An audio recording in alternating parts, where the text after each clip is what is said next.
मिथिला भनसाघर में अहाँ सबके बहुत बहुत स्वागत। आइ हम लच्छा पराठा के रेसिपी लए कऽ अहाँ सबके बीच में आयल छियै जे बहुत ही सिंपल विधि से बनते और कम सामग्री में घरे के सामान से बन जेते, बहुत ही सुंदर बनते।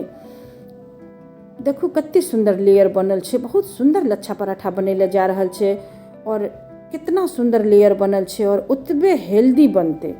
किया तऽ हम सब मैदा के नहीं बनेबै, गेहूं के आटा के बनेबै।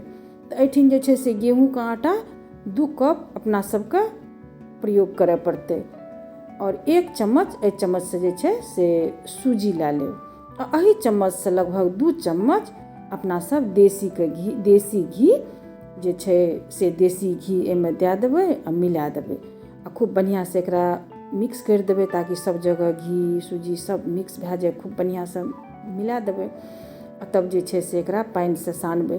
रूम टेम्परेचर वाला पानी लेबै अपना सब, बेसी नहीं ठंडा नहीं गरम, नॉर्मल पानी जे होइ छै वएह लेब और धीरे धीरे कनी कनी पानी डालते जेबै आ अपना सब जे छै से आटा के मिलैते जेबै। एके बेर में बेसी पानी नहीं ढारि देबै, किया तऽ गिलगर नहीं होना चाही, नरम होना चाहिए आटा, गिलगर नहीं होना चाहिए। तो खूब सुंदर अहिना अपना सब जेना बनाबै छियै, सब तऽ अपना सब गृहिणीए पते छै केना आटा सानबै। तऽ ओहिना जे छै से आटा सानि लेबै मरदि के बढ़िआँ से आ तब जब सानल भए जेतै तऽ एकरा ऊपरमे जे छै से अपना सब घी लगा कऽ, एक रत्ती होइए घी लगा कऽ आ 20 मिनट के लिए रेस्ट करै लए छोड़ि देबै। 20 मिनट के बाद अपना सब एकर बनेबै पराठा। खूब नरम, देखियो कते सुंदर 20 मिनट के बाद आटा कतेक चिकना कतेक सुंदर भए गेलैए। कोनो भी रोटी पूरी पराठा बनाबू ने, आटा सानि कऽ आ 20 मिनट के लिए छोड़ि दियौ आराम करै लए, तऽ खूब नरम भए जाइ छै आटा। आब जे छै से अपना सब गुलिया बना लेबै।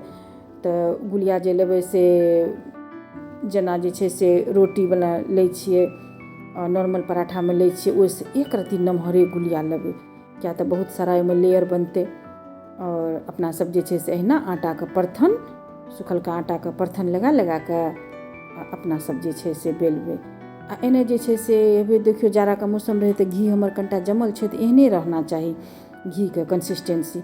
अगर अहाँके बेसी पतला हुए तऽ घीमे जे छै से अहाँ मैदो मिला सकै छी। 1 चम्मच घीमे मैदा मिला कऽ तब एहन कनिटा मोटगर सनक भए जाना चाही, किया तऽ एहिपर लेयर पड़तै घीके, तऽ चिपकना चाही आटामे, बेललका रोटी पर चिपकना चाही घी। तऽ ओहि दुआरे जे छै से घीमे मैदा मिला कऽ तब दए सकै छियै। हमर हेबे कनिटा मोटगरे रहै तऽ नहि मैदा मिलेलियै, हम जे छै से अहिना देबै। परथने बेसी दए देलियै या बेले घड़ीमे परथने बेसी प्रयोग करि लेलियै, हैया घी एहिपर खूब बढ़िआँ से एना लगा देबै। खूब मोट सनक घी लगा देब, जतेक घी एहिमे भीतरमे रहतै ने ओतेक सुन्दर उतना स्वादिष्ट अपना सबके पराठा बनतै, लच्छा खूब बढ़िआँ निकलतै। आ एकर बाद जे छै से एकरा हम तऽ हैया कटरसँ काटि रहल छी, छुरी कटर कुछोसँ खूब पतला पतला, जितना पतला अहाँ काटि सकब तितना पतला काटब। तऽ एहिठिना जे छै से पतला पतला एना कऽ अपना सब काटि लेबै सबटाके ऊपरसँ नीचाँ तक।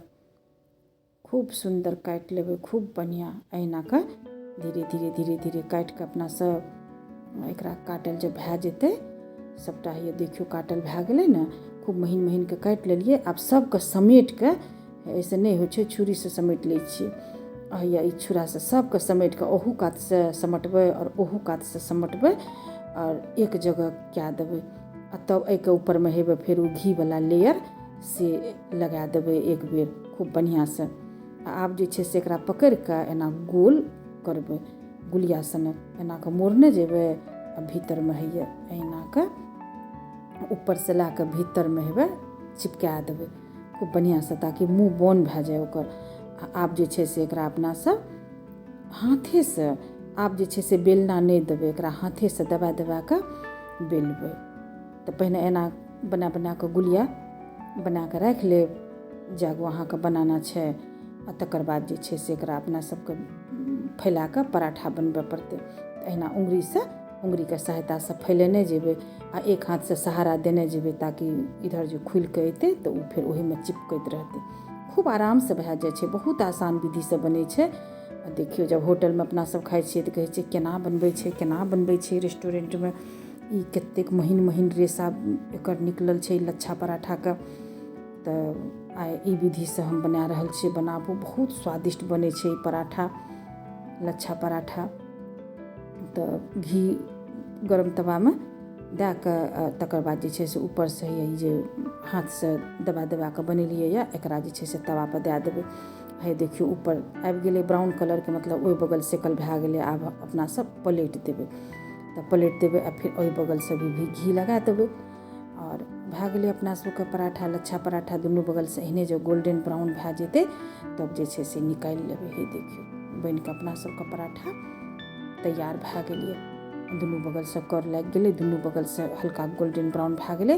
आब एकदम निकालै खातिर अपना सबके पराठा तैयार छै। देखू हेबै बन्द कए देलियै गैस आ अहाँके देखा रहल छियै कि कतेक लच्छा बनलै यऽ। ये देखू फोर्कसँ हम अहाँके देखा रहल छी कतेक लच्छा बनलै यऽ। कतेक सुन्दर ई पराठा खायमे लागै छै।